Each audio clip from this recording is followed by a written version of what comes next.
Hi friends, my name's Shannon, and I want to make an episode of Charismatic Chaos today. Now, there is a reply that I'm going to be responding to from Brother Livington, I think is his name. Let's stay tuned and let's dive into this day's episode of Charismatic Chaos and some things that are going on with spiritual accountability in places and covering a story that concerns Robin Bullock of a well-known ministry. He's like a prophetic voice, as he claims to be. I can't speak on whether he is or isn't prophetic. I haven't reviewed his ministry. I don't really like reviewing ministries. It's not my thing. However, I am covering the International House of Prayer because I live really kind of in the same neck of woods. So I am covering that, and I am covering it because it involves prayer ministry specifically, and because I write content on prayer and other things. I felt that it's appropriate to cover that particular because it's kind of in my niche of the wood. So in general, I think that it's really important to have accountability. I recommend several other content creators that are apologists that bring accountability and sound teaching. But there's a video by Drew Bloom 34 that you can check out that covers in depth on basically an 80-plus-year-old individual goes down to this town because the ministry says, come if the Lord leads you, if you're a kindred spirit. When she arrives, she's not taken care of. I've seen several ministries doing that. I have encountered that when I went to ministry before. I moved out of state, and they did not take care of me. They did not help me get a job. They didn't do anything.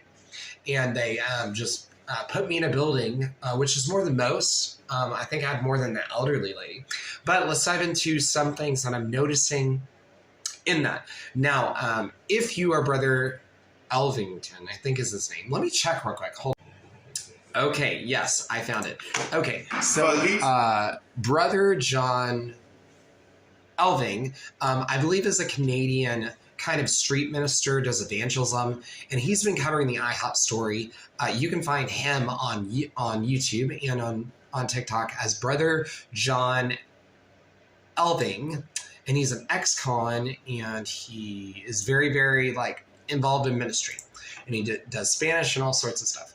And he's really been covering the IHOP scandal, but he recently made a comment that I disagree with. And if you're Brother John Elving, just know that in PR, he made this statement that the PR person is just ridiculous. I have been outspoken on social media of saying unprecedented in his claims is just unlawful, and they need to retract that statement, and they're not. Now, he's made several videos that I'm going to kind of look at real quick. He's making a big deal of a blue shirt that the guy's wearing. Maybe he just has a million blue shirts that he has ironed, and he just makes sure that video, or they are releasing several press reports. They've already pre-recorded them, which is a standard thing for several groups to do. So I don't necessarily take the same stance as Brother John does in his report. Again, you can find him on YouTube at BrotherJohnElving, and you can review and you can kind of see his story. Now, I try, and I really do try, to take a moderate approach. I am not a person who believes that IHOP should just be completely destroyed, that we should destroy all the work at prayer ministry.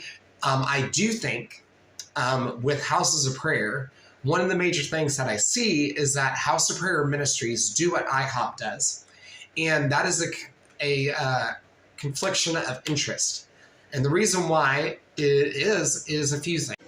Now, if we're going to talk about ministry, every church should be a house of prayer. Matter of fact, in your home, you should pray. But the problem is that when you make a para-ministry where you have a bunch of people coming all over, the temptation is to take the house of prayer and make it all about your church community. And that's devastating.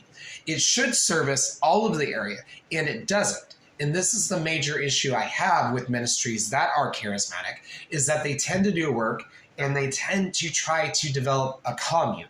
It's something that I noticed because they take that model from the Desert Fathers. It's where that idea comes from. Let's escape all established religion because all of it's bad. So let's run the opposite and establish our own religion. basically that's what happens with nonprofits and houses of prayer movement. And I think that it's devastating to do that. Now, from ones that I've seen that are healthy, they're hosted by a ministry that is not them. They have accountability with that ministry, and they work with several other ministries. And they are able to be asked to step down. They can be removed of power.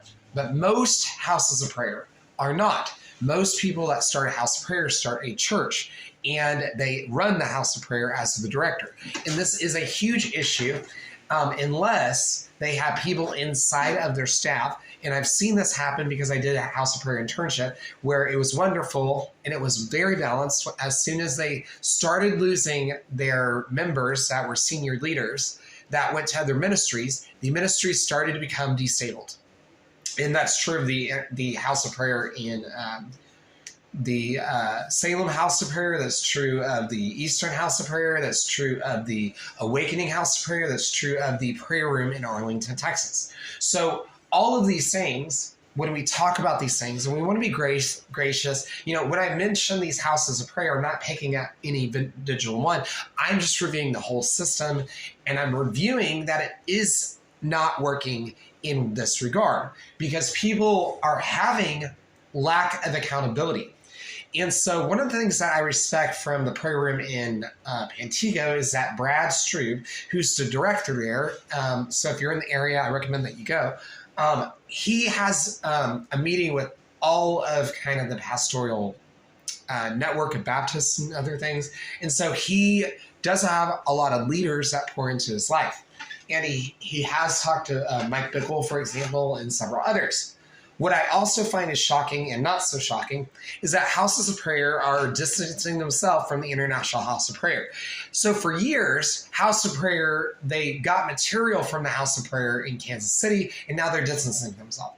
It's really a very similar connection to when XK Ministries distanced themselves from the Exodus International and broke away and did that. I feel like we are seeing several domino effects. And so we're still waiting.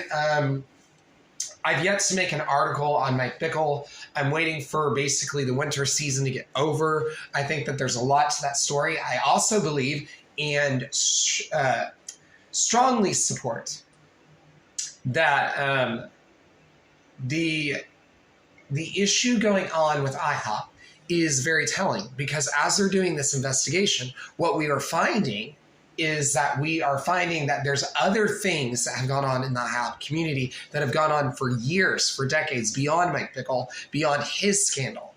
And because of that being the case, the International House of Prayer must be investigated for other reasons. And that's just really not great to hear. But as you can see, Brother John Elving, who operates on TikTok, I think, is it TikTok? Yes, TikTok, YouTube, and there's my screen. And Twitter has this as his social media presence. And this is the guy that is doing it. Eric is managing the crisis, and that would be this guy right here. Eric is doing a lot of things, and he is he's a PR guy. My stance is that he's just issuing what IHOP has issued and he's working with lawyers. So if we want to go ahead and talk about this, then we really have to talk about this type of thing. So I just want to, say that regardless of who IHOP uses, everybody will attack the PR person.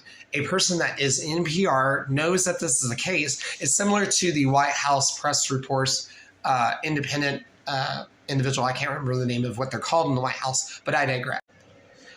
So as we go through, IHOP has been very, very working towards an independent investigation. They have released a report. You can see it on their feed. They're doing their normal House of Prayer stuff. And then they keep every third or fourth post they are posting. So stay in touch with the story as it develops with the court system and follow us for more details on the Escar Scribe. And as always, thanks for watching, and together we can make the world a more peaceful place. Blessing and shalom from